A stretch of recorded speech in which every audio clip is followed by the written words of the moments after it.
दरम्यान भाजपचे खासदार नारायण राणेंनी आज एक पत्रकार परिषद घेतली। अनिल परब यांच्यावरती त्यांनी जोरदार टीका केली।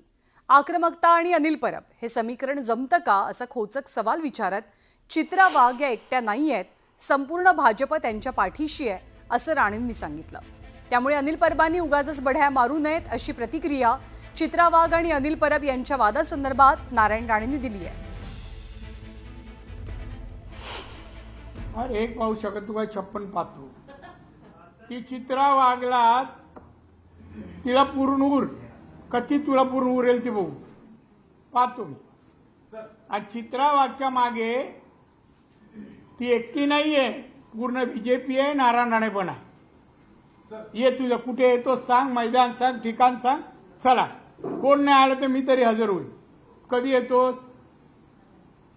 आता कोण नाही राहिले त्या शिवसेनेत, त्या चिवचिव करतोय, कोण राहिले हो त्याच्यात? त्यामुळे आता यांनी तोंड बंद करावं आणि आता घरी बसावं।